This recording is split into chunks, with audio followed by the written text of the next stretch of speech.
Hi everyone and welcome to Groomapedia. I'm your host Margaret Pagic from Botany Bay Imports. This is a podcast for anyone interested in animal grooming. In these podcasts we will interview groomers worldwide. Let's get started and happy listening. Today we have Prue Hammond joining us from Wolf the Original. For those that don't know Prue, let's find out more about her. Hi Prue, how are you? I'm good. Good morning. Are you looking forward to doing this podcast? I am. I've got my triple shot long black ready to go. Perfect. Okay, let's find out a bit about you. So, Prue, if you can let me know who you are and stuff like Okay. I'm a second generation dog groomer. I'm 49 years old in 2 weeks. I've been grooming probably since I was 6 years old Oh wow. in my mum's salon. Yeah.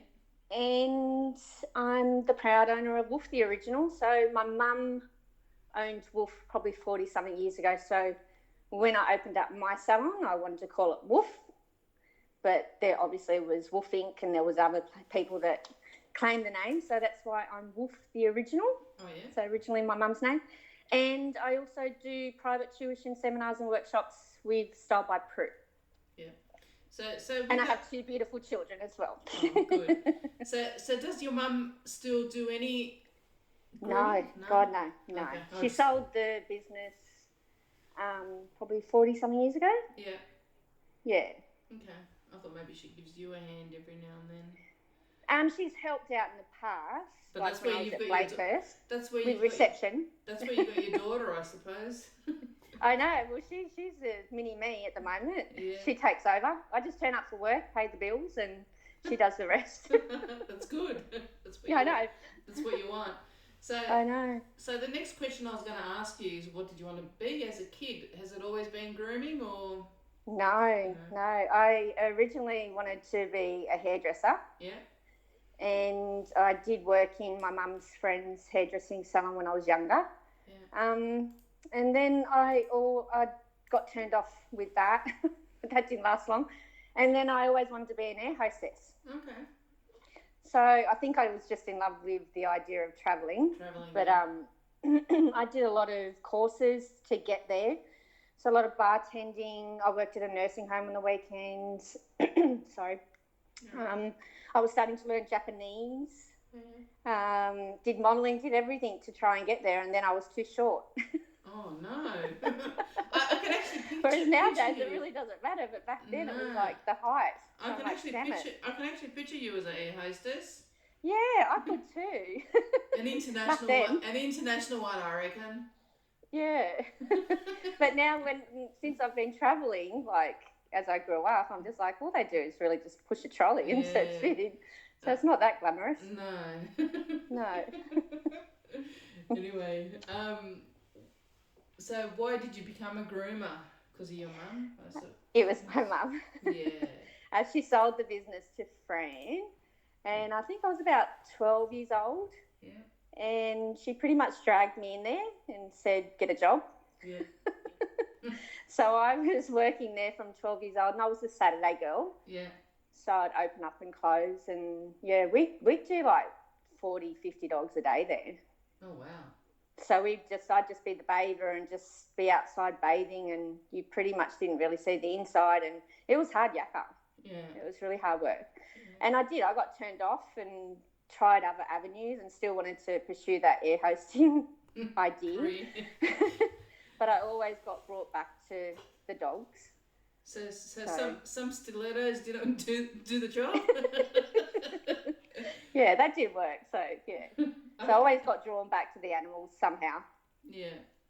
And if I'd known you back then, I could have given you some of my height. That would have been nice. It was only an extra 3 centimetres I needed. Yeah. And you know what? We went to schools in the same area, so it would have been handy. Yeah. Too funny. So how do you find it networking with other groomers? Yeah, I love it. I mean, we've always networked together as groomers. That's what makes it such a good community. Do you know what I mean? Yeah. So we're always there for each other. Yeah. And I've been especially lucky over the past 10 years being a single mum and going through all the stuff I've gone through, and just having that network is comforting. Yeah. And groomers like Australia wide are just so good. We're always there for each other. Yeah. That's a good thing, no matter what. Yeah, either face to face or social Yep. media, all that sort of stuff. Exactly right. Exactly right. Yeah. So, what made you attend seminars? My first seminar, my big one, that would have been like 15 years ago. I think it was in Brisbane. Yeah. And that was like a 3-day thing. And I just wanted to get away, really. And to learn. You wanted to get on that plane. I just wanted to get on the plane and just be on my own. Yeah. But the 3 days was just amazing, and I learned so much and made so many friends. Yeah. I totally enjoyed it. So anytime there was a seminar that came up, I was always there. I've always attended any seminar. Yeah. You're always learning. There's always something that you can take away from it, be it big or small. But seminars get you pumped and motivated to get back into the salon and implement things that you've heard or seen. So they always motivate me going to them. Yeah, I've sat in a few of them and I thought, wow, this is great information. Yeah, and you want to get back to work and go, oh, I can do that, or I want to try that, or that's something different I could do in my salon. So, I think they're great. I think so too.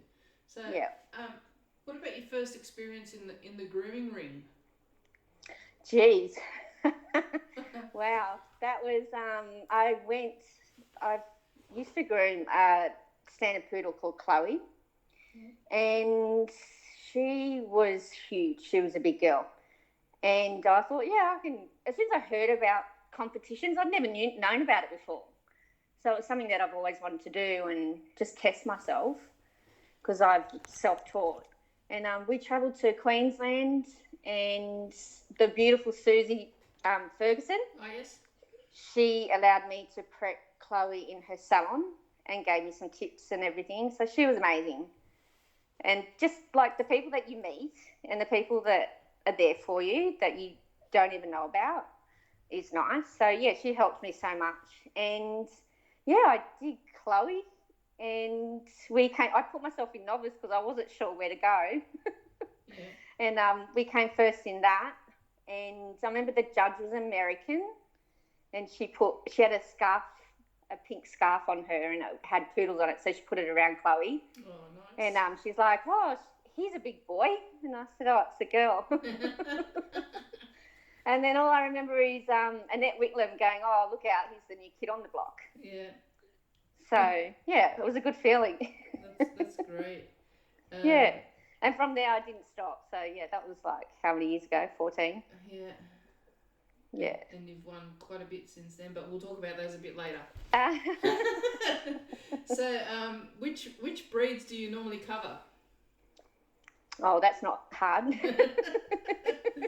I own 4 poodles. Yeah. Look, I've had poodles. I've never really specialised in them. I've always tried so hard. But I think since having Coro has really helped me improve my skills, and just placements of jackets and rosettes, and I've taught myself how to get to there, because it's quite technical. But always been poodles. Perfect. I think I was a poodle in my previous life. You must have been.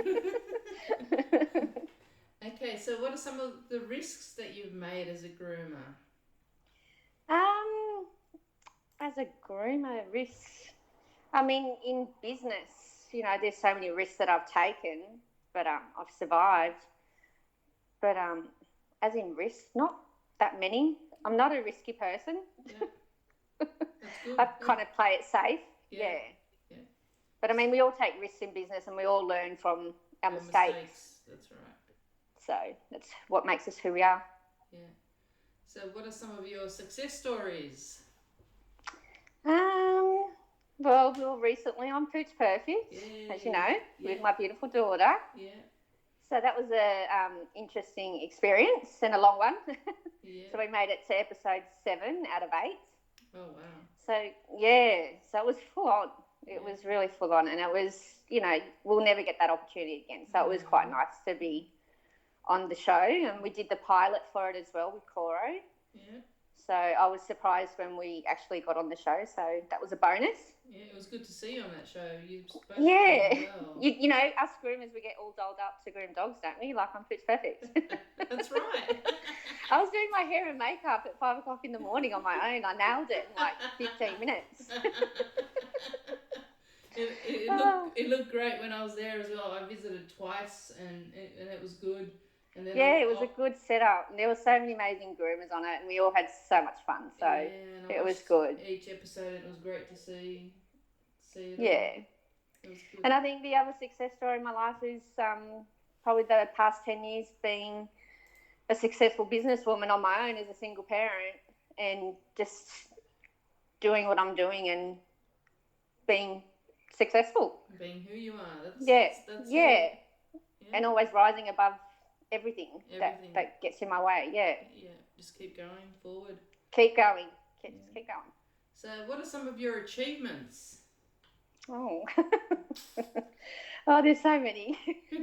Some of your but favourite ones. But I'm so proud of them. Do you know what I mean? Yeah. So it's achievements. Some of them just have blown me away achieving them.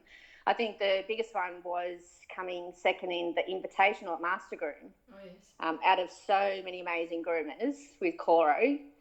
So, that was a tearjerker. Yeah.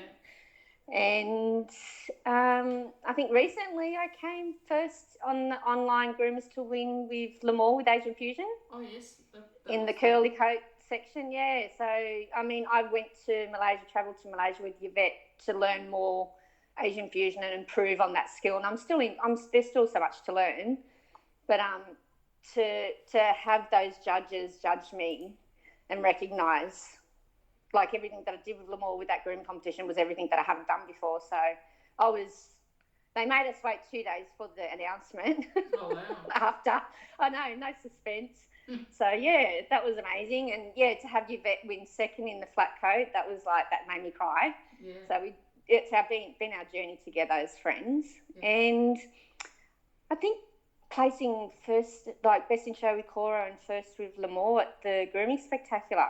Yeah. When I came back from Malaysia, I was just pumped to get in there and do my thing.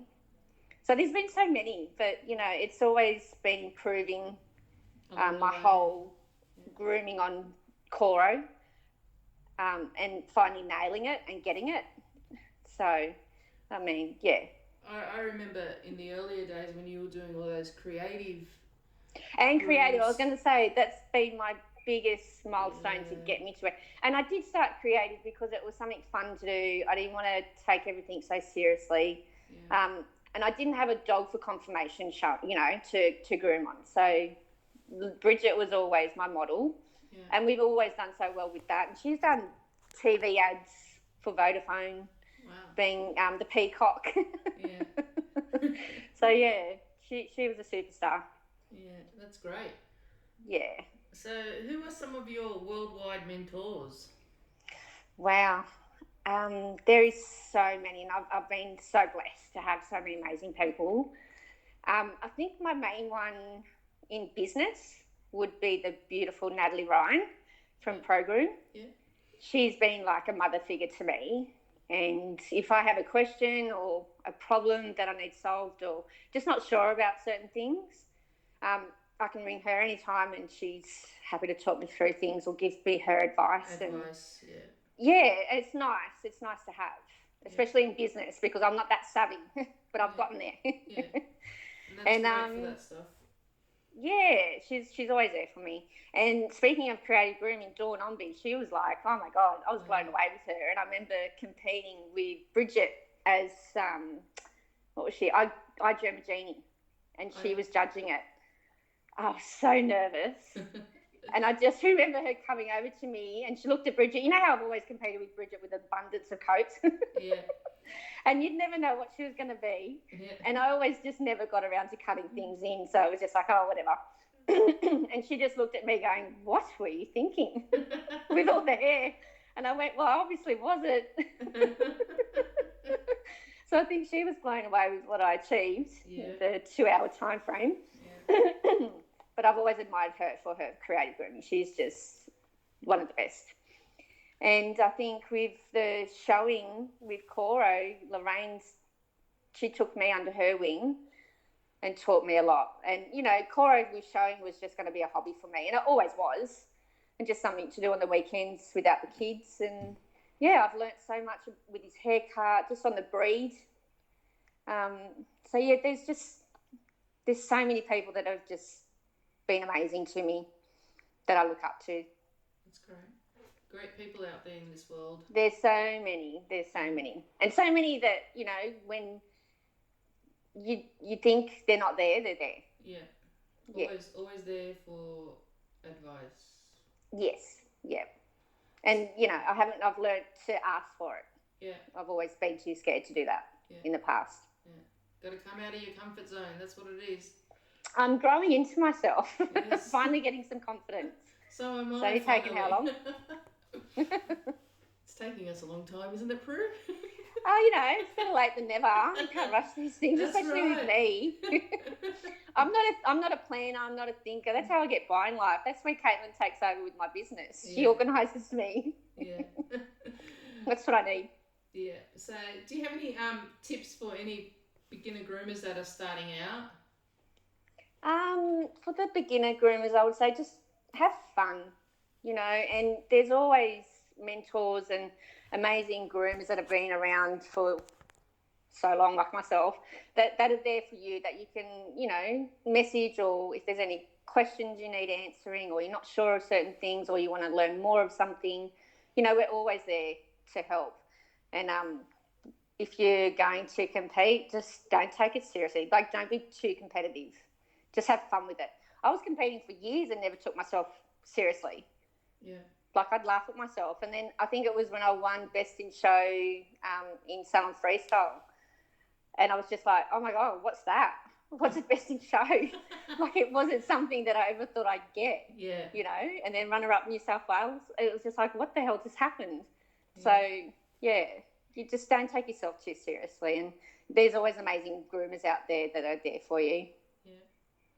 So do you have anything else you want to say while I need to drop 2 dries off to you. Oh.